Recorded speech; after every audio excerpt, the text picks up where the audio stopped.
It's an inspiring garden space, and right now we're going to be turning our attention to the holidays and living Christmas trees. This is a great topic.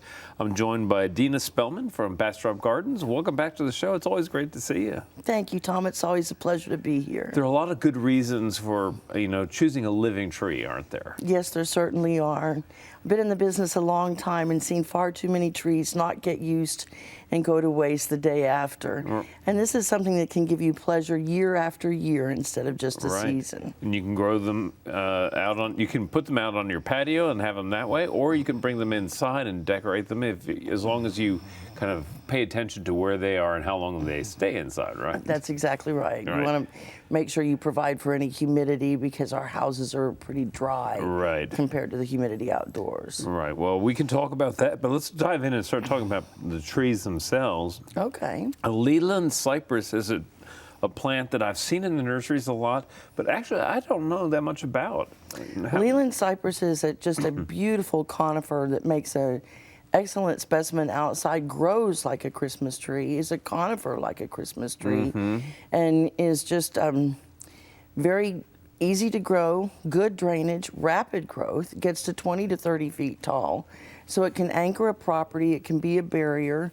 It's a wonderful habitat for the birds. Nice dark green evergreen foliage. Well, I like that it's a conifer and it has the look of a Christmas tree. I mean, and the pyramidal form that I see them have, it would, you could bring it inside, it would be beautiful as a Christmas tree. Then as a centerpiece out in the garden, it could be a tree out in the yard that you decorate for Christmas every single year. For Christmas every year. It marks a good house, marks a new baby, all sorts of things. Right, right. So this is a plant that will get big, right? Correct. It will get broad at the base and tall. Okay. So you want to give it room. That's why I think an excellent specimen. Or you could plant them a little tightly and it would be a great screen too, I think. Good windbreak, good screen, good barrier from that one thing you don't want to see next door. Right.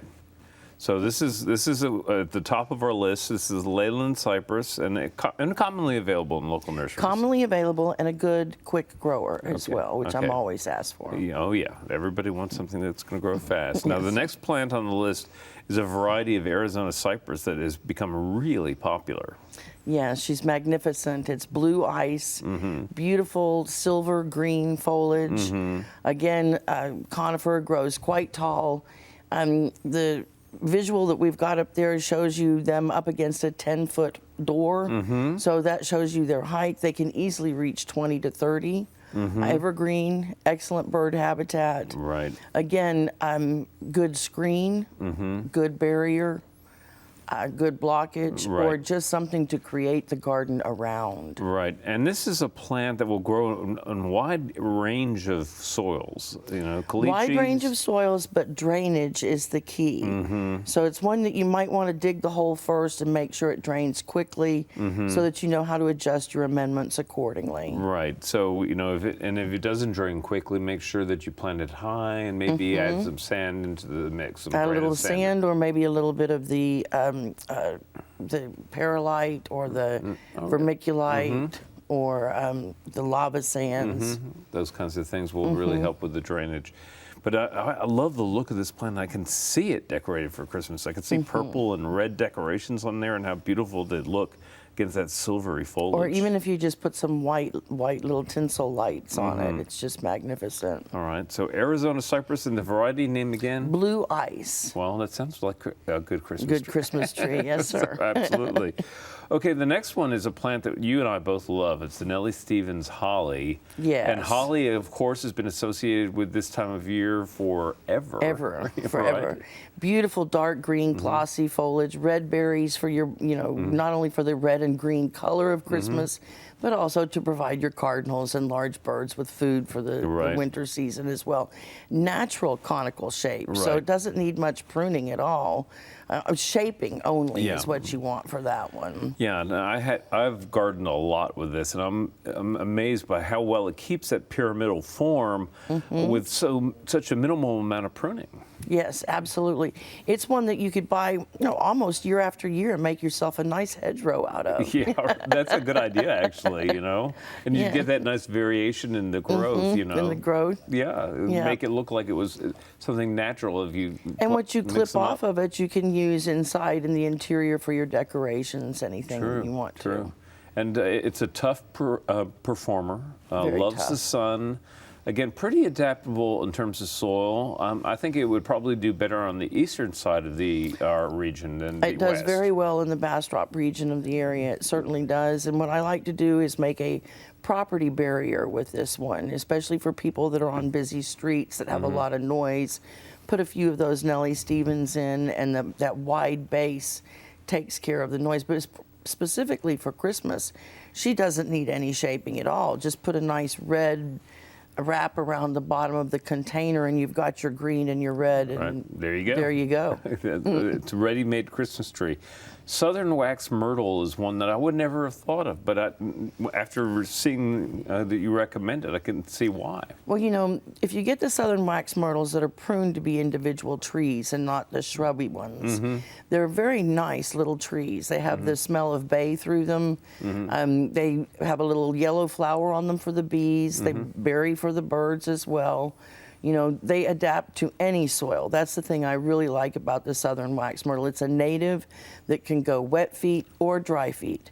Some of our natives want wet or dry, but they can't go both. And, in this flash rain, flash drought, the plants, wax myrtle is a good one to have. Absolutely. I could see it being a good rain garden plant, for example. And if you notice, it's planted around our capital a lot too, and pruned into nice shaped trees, very nicely shaped trees. Yeah, a lot of the natives can stand a little shaping and look magnificent that way. Like Yopon absolutely. holly, for example, makes a great conical plant if you trim it that way.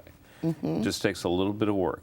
Now, another plant on the list is the compact cherry laurel, and this is another one that doesn't take a lot of shaping. No, it again grows in that pyramidal shape, and beautiful glossy green elliptical leaves, no points on them, so you don't have to worry about getting stuck like the holly. Right. Beautiful fragrant flowers in February for your bees and for yourself, and then beautiful birds, berries in the fall for the birds, nice blue berries in the fall. Now, I like the compact because it gets 8 to 10 feet all on its own, makes a very nice fence or hedgerow plant or Right. specimen, does well in more shade than sun. Also likes a healthy, moist soil. One of the ones that's a little bit more particular in its soil requirement. But, carefree once you've got it in the right place. And then you've got your standard cherry laurel that gets 20 to 40 feet tall. Right. But, the compact, I think, is much more suited for that Christmas look. Again, bring it inside. You've got your berries already. You've got your shape already. Right. Just put your red around the bottom of the container.